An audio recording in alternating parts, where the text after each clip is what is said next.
आज समृद्धी महामार्गाच्या तिसऱ्या टप्प्याचं उद्घाटन झालंय, काय सांगता? नाही, अतिशय चांगला आहे. एक तर राष्ट्र समृद्धी महामार्ग जो आहे खरोखरच या राज्याला समृद्ध करणारा आहे. मुख्यमंत्री एकनाथराव शिंदे, फडणवीस साहेब, अजितदादा पवार यांच्या नेतृत्वाखाली जे डेव्हलपमेंट आणि जे विकास हा अतिशय वेगाने सुरू आहे. ह्या समृद्धी महामार्गावर जाण्यासाठी मग कुठे जायचं असेल, मुंबईला जायचं असेल का नागपूरला जायचं असेल तर नाशिककरांना जो आहे एक कनेक्टिव्हिटी पाहिजे होती. ती कनेक्टिव्हिटी या कनेक्टिव्हिटीमुळे जे आहे इगतपुरीच्या या ठिकाणी आपल्याला ती मिळालेली आहे. त्याच्यामुळे आपल्याला मोठा फायदा निश्चितपणे होणार आहे. आणि दुसरं म्हणजे की आता तो जो तिथला पुढचा रस्ता आहे म्हणजे भिवंडी बायपास, तो रस्ता पूर्ण झाला तर आता इकडे येणाऱ्या ज्या सगळ्या नाशिकच्या बाजूने येणाऱ्या ज्या गाड्या आहेत त्यातल्या मला असं वाटतं 70% गाड्या ज्या आहेत ह्या समृद्धीवरून ज्या आहे निघून जातील. त्याच्यामुळे नाशिकला मुंबई नाशिकचं सुद्धा ट्रॅफिक जे आहे फार मोठ्या प्रमाणावर कमी होणार आहे. तर आम्ही त्यांना हेच सांगितलं की आपण जे आहे त्या सगळ्या याच्यामध्ये तो रस्ता जो आहे भिवंडी बायपास आणि तिथला हा 90% जो आहे हा पावसाळ्यापर्यंत ते पूर्ण करणार म्हणजे आणखी एक 4 महिने ते लागणार आहेत, पूर्ण होईल.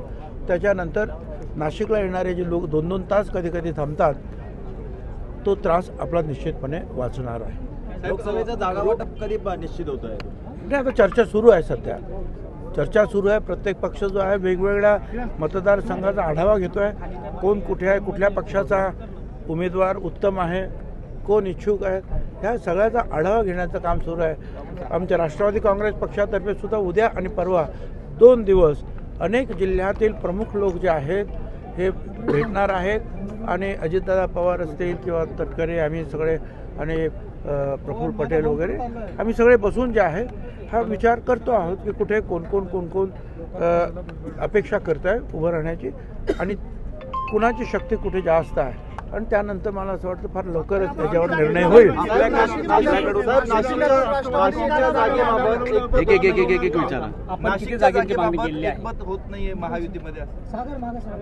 आपलं म्हणणं तसं अर्धवट बरोबर आहे, एकमत वगैरे नाही आहे.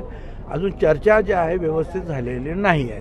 प्रत्येकजण जे आहे मगाशी सांगितल्याप्रमाणे इच्छुक कोण आहे आणि कुठे कोणाची जास्त शक्ती आहे त्याचा आढावा घेण्याचा प्रयत्न सगळ्यांचा सुरू आहे. अजितदादाकडनं पण 8 ते 10 जागांची मागणी केली जाते म्हणून आपलं या एकूणच बैठकीमध्ये मार्ग निघत नाही अशा पद्धतीने. असं काही नाही, मी 10 जागांची मागणी केली ही बरोबर आहे आणि त्याप्रमाणे आम्हाला बऱ्याचसा जो आहे या सगळ्या जागा मिळतील अशी अपेक्षा आहे. साहेब, शिरूर लोकसभेसाठी आपलं नाव पुढे येत आहे अमोल कोल्हेंच्या विरोधामध्ये. मला माहिती नाही आपले तुम्ही कुठे ऐकलं, पण मी तर काय ऐकलं नाही. शिरूरसाठी छगन भुजबळला उभं करा असं कोणी सांगितल्याचं मला ऐकत नाही. हे तुमचीच सजेशन आहे. काही काही वेळा मीडियासुद्धा जे आहे आपापल्या सजेशन्स आपापल्या इच्छा ज्या आहेत असं प्रदर्शित करत असतात. पण ठीक आहे, तिकडचं जे आहे ते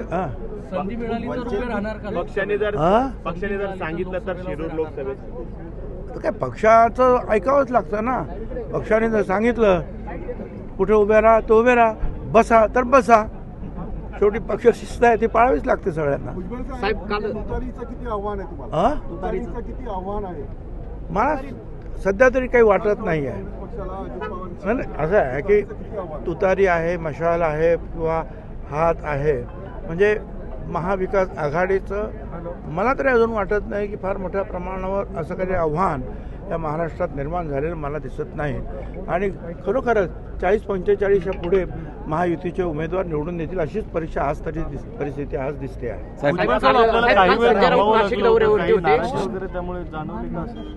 संजय राऊत काल नाशिक दौऱ्यावरती, यावेळी त्यांनी सुनित्रा पवार अरे कोणतरी बोला रे साहेब, काल संजय राऊत नाशिक दौऱ्यावरती, यावेळी ते म्हणाले की सुनित्रा पवार यांनी फडणवीस यांच्यावरती अब्रू नुकसानीचा दावा करावा. अगोदर अजित पवारांवरती भ्रष्टाचाराचा आरोप केल्यानंतर त्यांना पक्षात आपल्या सोबत घेतलं. ठीक आहे, त्या त्यांच्या इच्छा आहे. आता त्यांच्या याच्यावर मी काय बोलणार? ते रोजच काहीतरी बोलत असतात. आता मग रोजच मला बोलावं लागेल. त्यांचं काय किती मनावर घ्यायचं आहे ते लोक ठरवतील. चला साहेब, तुम्ही कार्यक्रमाला आले, तुम्हाला थांबावं लागला, तुम्ही काय नाराज आहे? असं काही नाही, मी कसला नाराज आहे. मला त्यांनी 11ला सांगितलं, मी 11:45 आलो. पण ते थोडंसं मला असं वाटतं समजुतीचा घोटाळा झाला.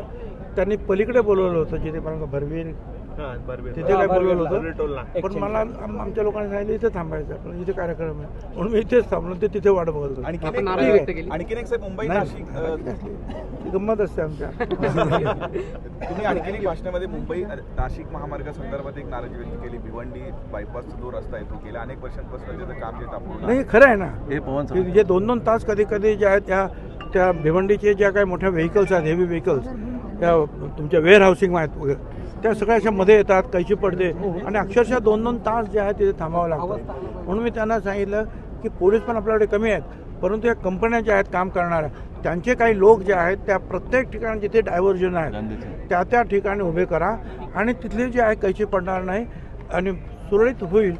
तुम्ही आणखीन एक भाषणामध्ये मुंबई नाशिक महामार्गासंदर्भात एक नाराजी व्यक्त केली. भिवंडी बायपासचा जो रस्ता आहे तो गेल्या अनेक वर्षांपासून त्याचं काम जे तापून नाही खरं आहे ना. हे पवन की जे 2-2 तास कधी कधी जे आहेत त्या भिवंडीचे ज्या काही मोठ्या व्हेकल्स आहेत, हेवी व्हेकल्स, त्या तुमच्या वेअर हाऊसिंग आहेत वगैरे, त्या सगळ्याच्या मध्ये येतात, कैची पडते आणि अक्षरशः 2-2 तास जे आहेत तिथे थांबावं लागतं.